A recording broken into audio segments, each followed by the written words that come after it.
Hello, book lovers. This is a blue-eyed black devil. Welcome back to the channel. I'm here to make my next book announcement. Okay, guys, or book lovers, rather.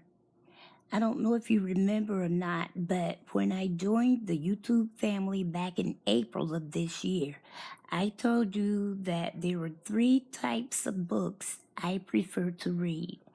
I like reading serials, standalones, and autobiographies/biographies. The way I like to read my books is to select one from each category. So, like, I just last Friday, I posted my first 2-in-1 or 2-for-1 recap and review of the biographies of Stevie Wonder and his mother.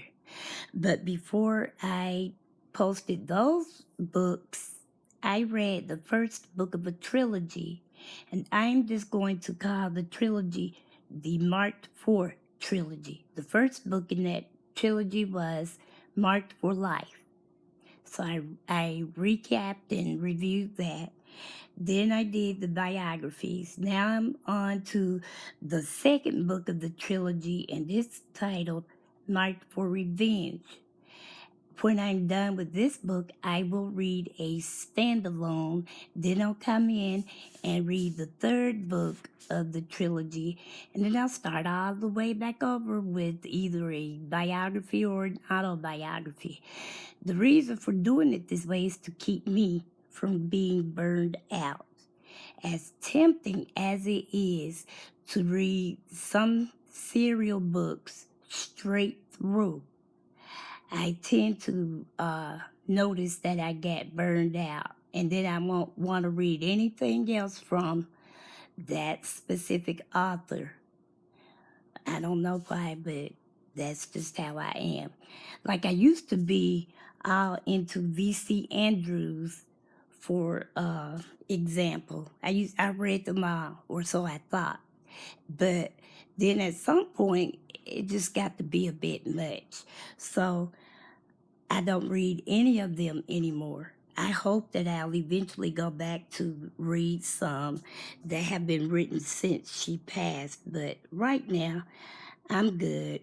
So I learned from that burnout to mix it up. It keeps me alert. It keeps my mind focused, and it keeps my interest. So this is why I devised this plan. Okay, I am going to re-upload the third segment of the Marked for Life book just to give you a frame of reference or a refresher course into where we were when last we read, because it's been so long since I read the book. So that's why I am going to re-upload it. In the meantime, guys, fellow book lovers, sit back and enjoy, and be on the lookout for Marked for Revenge.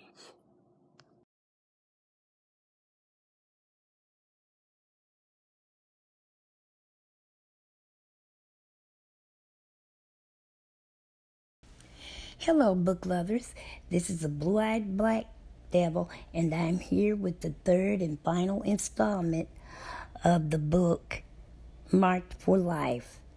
Now, while I am looking for where I need to begin or where we last recap, let me just say again that I have really enjoyed reading this book and bringing you the commentary. I hope you enjoyed it as much as I enjoyed reviewing and recapping it with you. Now, last time we were together, we learned that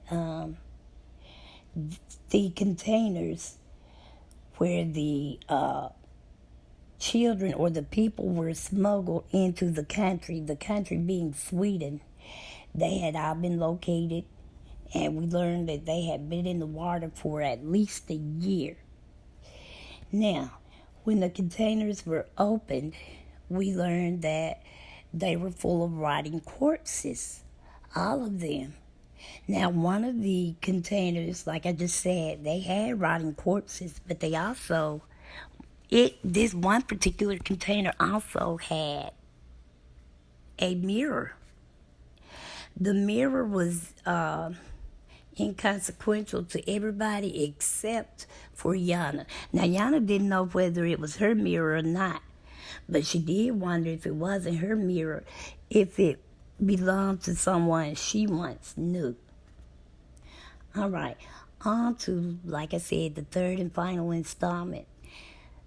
Before I begin, let me just remind you, if you hear me say sidebar or question, if you hear me ask a question or say the word question and then ask one rather, that's just to show you what I was thinking as I read a passage or a particular passage or about someone, if I was thinking about something this person might have or did do or say.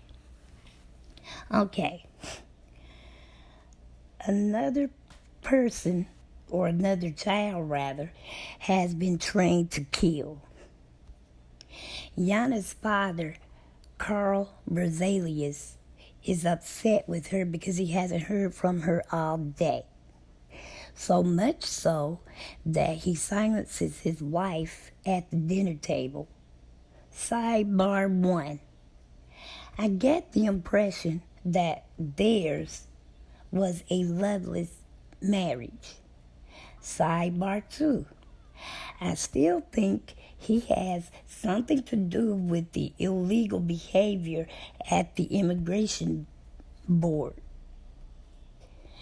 All right, Yana's home after seeing what she believes is her mirror in one of the containers of rotting corpses. She decides to search for Hades. Now remember, of the 7 children that was smuggled into the country being Sweden. They were smuggled from Chile into Sweden. There were 7 children, but only she, Yana, and a boy, Hades, remains. Yana almost gets caught in a lie when she tells Matilda, a reception at the police department, that she needs to do some research on one of the prisoners. She lied to gain access to the police mainframe computer because she doesn't have credentials to be in that building, or at least on their computer. She's trying to see if she can locate one of the children she once knew. Like I just said, that would be Hades. Matilda goes to investigate a noise she hears coming from the kitchen. When she decides everything is okay, she tries to leave, but the door is jammed. Sidebar. Before I hit the sidebar, the detectives, Henrik and Mia, don't seem to believe Matilda when she tells them this is what's going on. Now back to the sidebar.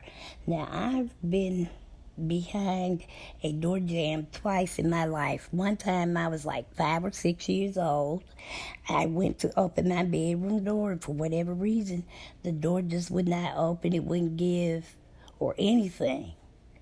And I could hear my parents and siblings, but I guess because I was always so light sensitive, they didn't really pay it any attention when my bedroom door was closed. The other time, I was in college. I played the piano. I was in the practice rooms. And it was right around lunchtime. So I had made plans to meet with my roommate for lunch. But while I was waiting on her class to end, I was practicing. And when I got ready to go, once again, I went to open the door, and the door just would not open. And at this time, I couldn't, I didn't hear anybody walking or talking. I didn't hear anybody playing. So I knew that I had to be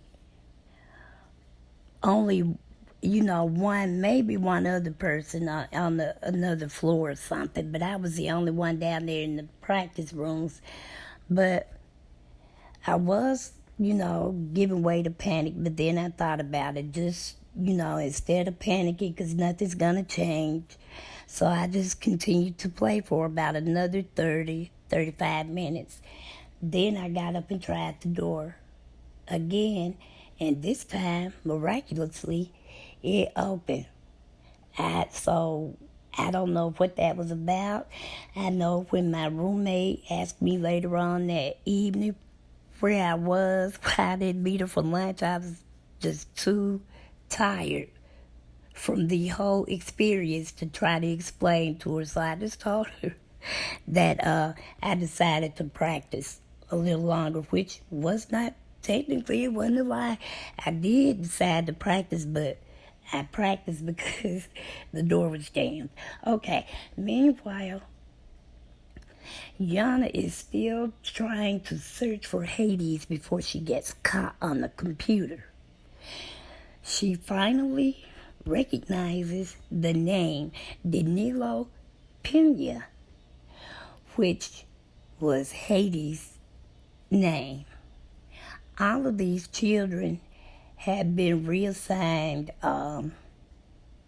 names or whatever, but he went from being known as Danilo to being known as Hades. And she went from being Yana to, or maybe her dad named her, maybe her parents gave her that name, but either way it goes, they all ended up with some sort of dark, demented names or titles. So his was Hades. Okay. When she collected what she needed, she just does make it out of there without being detected. Gunnar, which is lead detective Henrik's boss, the two of them have learned that the remains found in the containers, they had all been shot and dumped in the sea. They're trying to figure out how, if anything, Hunt's Uline's killing ties into this. Now, once Yana has found Hades, she goes to see him without him knowing she's coming. When she gets there, he knocks her out. Question: wow, is that what you do? Is that what you do to all unannounced visitors? Whew. Okay. Phobos, which is the child, remember I told you another child has been trained to kill. His name is Phobos. And he's killed again on Papa's orders. Yana's coming around as Danilo holds a gun to her cheek. Sidebar. They are vicious, I tell you.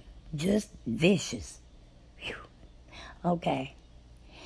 He asks her what she wants, and she tells him she wants him to help her with her background. Danilo is being flipped at this point, but when she asks him to show her his neck, Hades falls completely silent. Sidebar. Nothing like a ghost from your shared past to shut you all the way down, huh? Okay. Yana flashes back to when she's told that she's going to get a mama and a papa. Sidebar. So apparently, she was adopted by the Berzeliuses. I don't know if you say Berzeliuses or Berzelius. Danilo demands to know how she knew about his other name. She told him that she had been adopted after the accident, and the accident they are referring to is when they were smuggled into the country. The container she was in, I'm not sure if he was in that same container, but it was slammed down real hard on the ground, and she was in that container and it hit her. When the container landed, she was hit head first. And so when she came around from the accident, she was saying that she had been adopted by Carl and Margarita Berzelius. Okay. Now, Hades tells her that he had escaped. I'm not sure, though, if he's meaning he escaped. We know he couldn't have escaped the container. But did he? I don't know. I think I might have gotten ahead of myself. All right. Yana thought that Hades had died after Lena shot him all those years ago. And that's what I thought. Or at least that's what was alluded to in the last, or in the second installment. DeMilo initially refuses to help Yana connect the dots of her past, but he changes his mind. Question. Wonder why. Sidebar 1. I bet he has an ulterior motive. Sidebar 2. People who have been trained to fight from early childhood on probably have some serious anger, trust, and abandonment issues. Yana and Danilo, I don't know why I keep saying Danilo, is Denilo. They meet up in the park where he gives her orders to go in search of Omnish Pulsan, I think is how you say that. Please forgive me. Remember, I'm not familiar with the language over there. She's supposed to ask him, Omnish that is, about the container transports.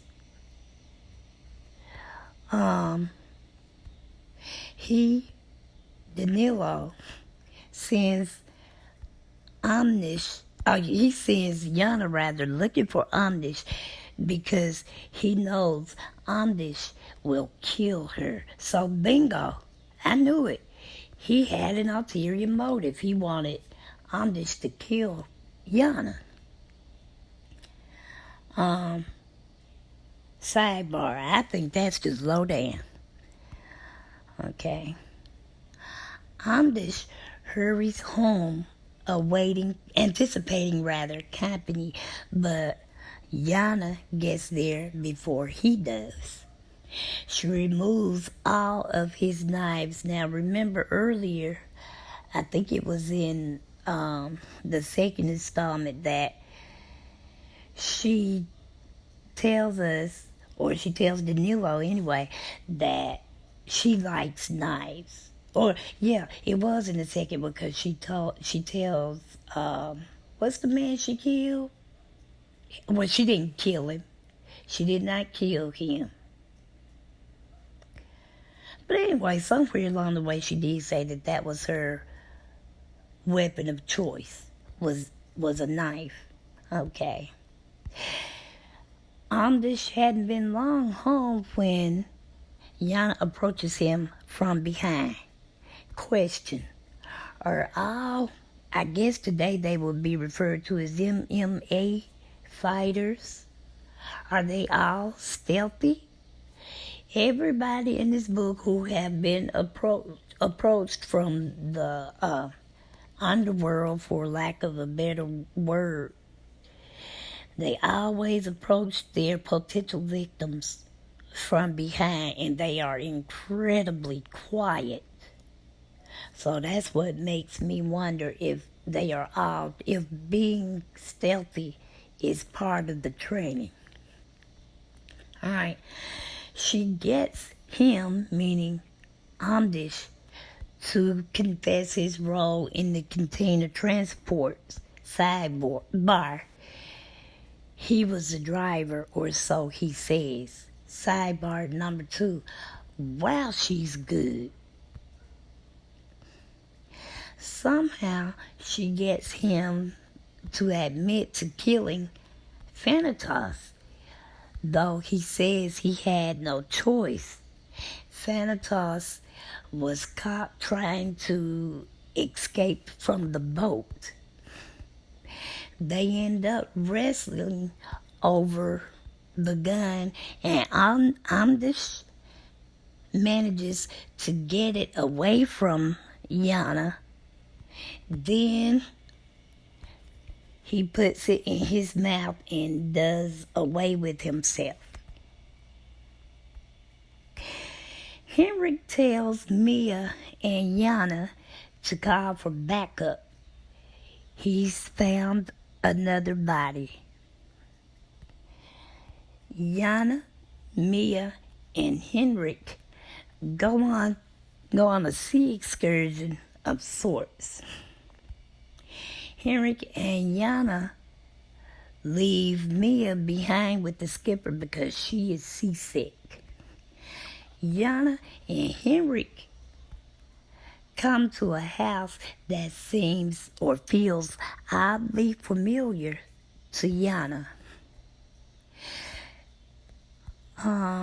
She also now remembers Ninos, which was, I think, the first person Yana killed. She remembers him being in that house.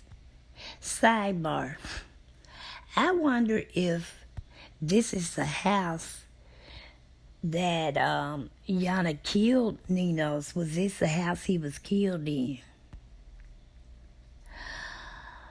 Phobos, barely 9 years old. Phobos, barely 9 years old, shoots himself up with some sort of drug. The next thing he remembers is Papa standing over him, slapping him on either cheek. What Henrik found, remember when I told you Henrik goes and tells Yana and Mia to call for backup because another body had been found? Well, actually, what Henrik had found was a mass watery grave. While everyone else is busy examining the house, Yana is busy examining the walls until she finds carvings of a mama and a papa, hers.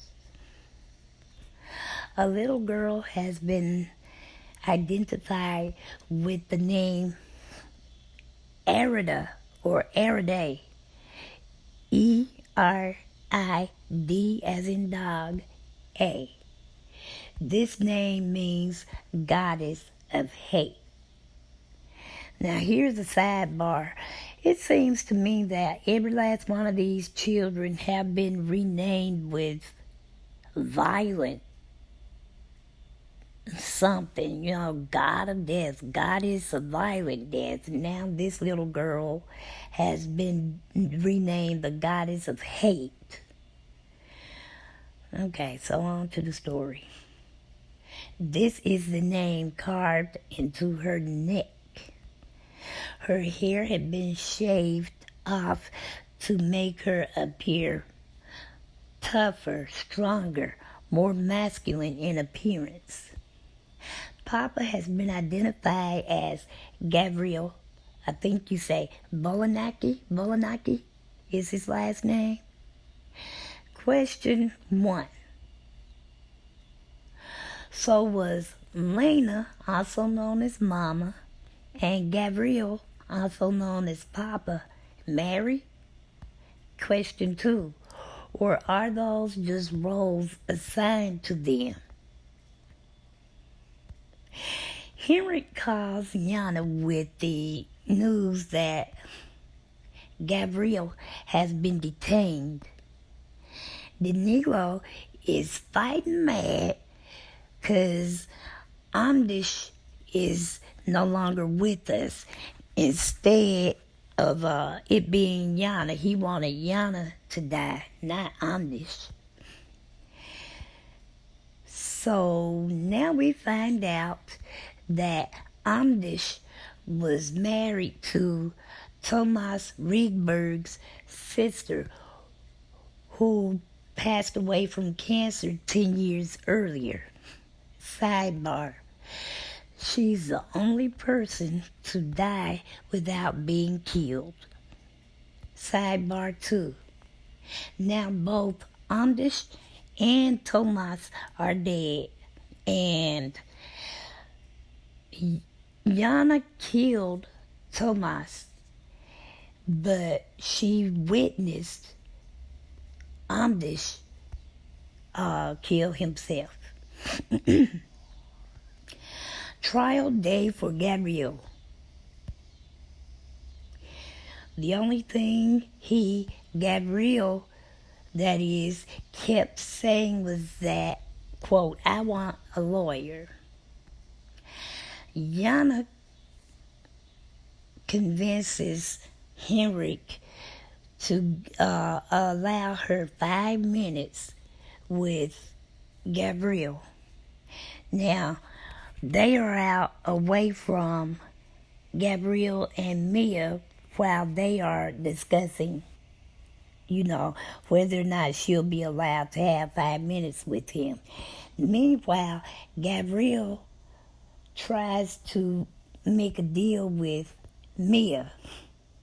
He says if she promises to protect him and his son, he will tell her nothing about him. But he would, however, tell her everything she needs to know about the other people in the circle of sickness. Now, they did not use the word circle of sickness. That was just what I coined it, because you had to be sick to inflict this kind of these types of atrocities onto anybody. Okay, back to the story. Mia realizes that Gabriel has them over a barrel. When Lena finds out Gabriel is also in prison, she realizes her time is running out. Henrik's wife, Emma, tells him that she's pregnant with their third child. He was disappointed, but he didn't let her know that, but he was. De Niro sends Yana to speak with Lena, but this time she's wearing a tracking device. Lena begs Yana to kill her because she wanted her to do that because she knew her days were numbered. Yana doesn't kill her outright, but she did tear off a strip of Lena's bed sheet and tell her to help herself. The next time we know anything about Lena, she's been found in her cell, deceased. Question: what are they, Yana and Demila, doing? Demila killed a policeman. He says he had no choice. So Yana's in the house where Gabriel and his son Phobos are living. Phobos has a gun drawn on Yana. He tells her to put her gun down, so she throws it high above his head. As he follows the gun with his eyes, Yana seizes his gun with her left hand and turns him around and points the gun at his head. Gabriel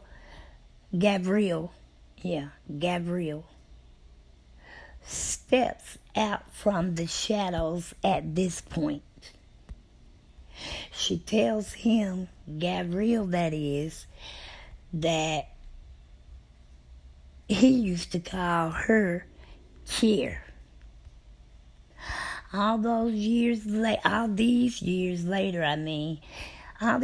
later, he was taken aback, but he still had no remorse. It's the survival of the fittest between Yana and Gabriel. Sidebar: all I can say is he trained her well. Because, alright, so then Danilo admits to Yana that he actually set her up to be killed by Amdish. Now, Yana and Danilo are fighting, but he manages to escape.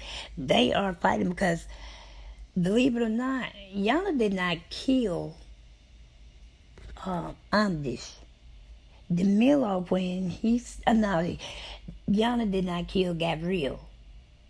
But when, after they were talking and whatnot, I guess things got a little too real even for Danilo. So he steps out of the shadows and essentially he offs Gabriel.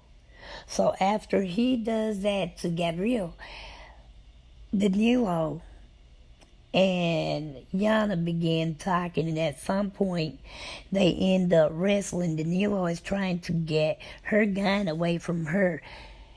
He does not get the gun, but he does wrestle free of her, and he makes his escape. Just as Yana and her colleagues think their work is done, they learn that the case was far from over. Yana tries her best to console Phobos as he lay dying. His last words were something to the effect that everything's lighter. It's also white. Question: what do you think the color white was? What do you think it represents? Question 2: is white a metaphor for heaven? Sidebar: I think it is. Okay, so after Phobos passes, Henrik calls Yana to tell her that Gabriel is dead. It seems Gabriel and his son Phobos killed each other, he says. He also tells her that he's in the docks at this time that he made the phone call, and he tells her that 10 families with children have been located and they are all fine.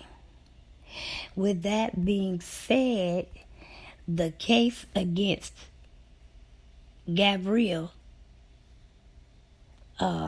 was finished. They're done with that case. Now Yana is now on her way to her parents' house for dinner. Okay, guys, this completes the book. Give me a few minutes and I'll come back with my final thoughts to tie it up. I hope you all, like I said, have enjoyed my commentary as much as I have enjoyed delivering it to you all.